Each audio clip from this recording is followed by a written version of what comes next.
week 1 has been crazy. We've watched a lot of videos, so there's some really awesome videos out there. The one that we actually enjoyed the most was Lewis the Van. They're great. They just utilize space the best way we found. And we also purchased that Far Out Ride. That was really useful.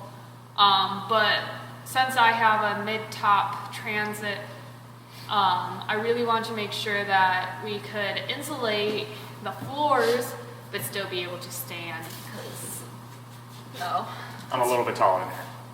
it's really close. And once we put in the ceilings, it's going to be a little bit tighter, and then we have the beds and such like that. So I think they use this in Lewis Van, but I think this is 1/2 inch insulation that we picked up at Home Depot. Just foam board.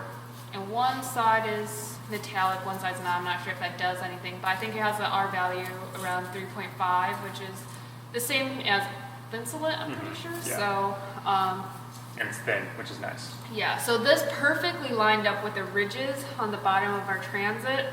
We did have, since I did buy my transit used, it had this rubber thing floor mat that was really well glued down, and on one side there was like this plastic, on the other side was gritty, and it was kind of a pain in the ass to try to rip out.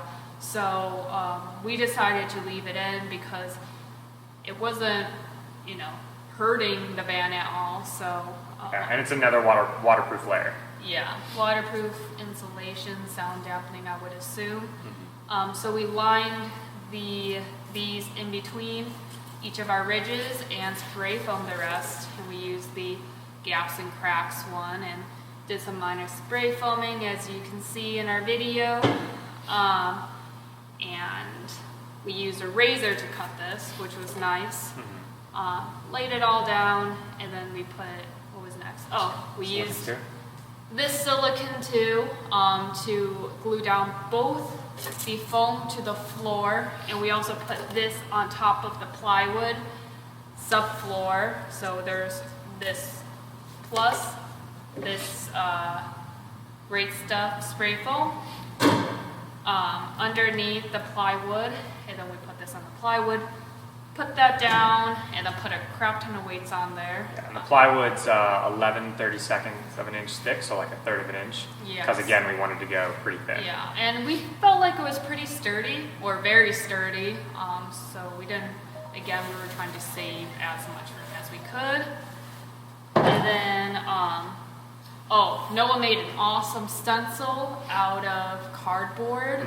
So if you ever want to learn how to make stencils, we'll link the YouTube video we used to this. Yeah, it's great. It took you how long? It took me maybe 30 minutes, whereas, without learning from that video, it might have taken me 5 hours. Yeah, so, and then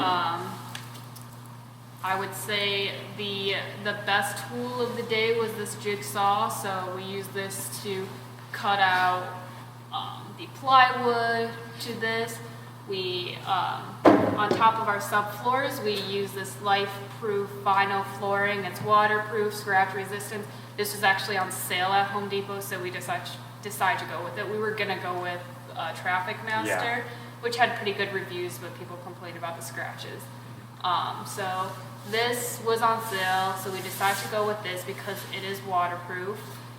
Put it down, it is a floating floor, so we didn't glue it down or anything, but there's going to be enough weight on this, so I think it'll be fine. Yeah, and we plan to square off each of the wheel wells with a box, so we didn't need to bother cutting the vinyl flooring in any weird shapes. It's all just square right now. Yeah, so pretty happy with this. The other piece, that was a lifesaver, was this tape. We just literally just taped everything, and then it helped us mark where to cut things. So that was really nice. And I think that's all really. So hopefully everything works out and our floor doesn't move on us. But it seems pretty solid right now. What would you say total build time?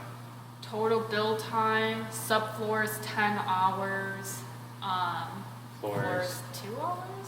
Yeah, maybe 3 at most. You know what? We really struggled figuring out how to piece this vinyl floor. Is that this vinyl? Yeah. Mhm. Vinyl flooring together. It was a struggle, but once we got started, oh, the other piece that was the MVP for the flooring, a rubber mallet. Yeah. That was a lifesaver. I was really nervous at first to go ham on these vinyl floorings, but They can take it. I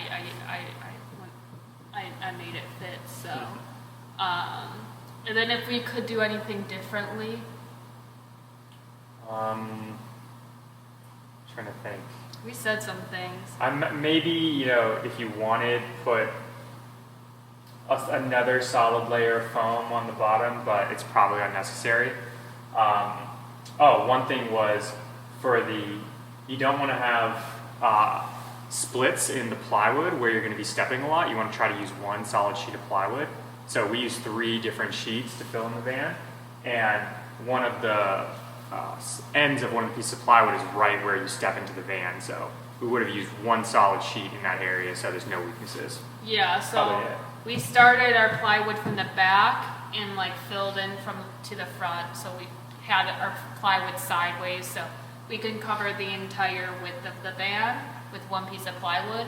We should have started from the front and came back, but I don't think we're gonna really notice that at the end of the day. No, the vinyl's so solid that the floor feels really sturdy. We probably could have gone with 1/2-inch plywood. It would have been slightly more sturdy, but I'm pretty happy with how the floor turned out. Once we put on the vinyl, we're like, okay, we're good. Exactly. So, I think they're going to like it. yep. So that's it. We also put up kill mat. That was pretty fast and easy.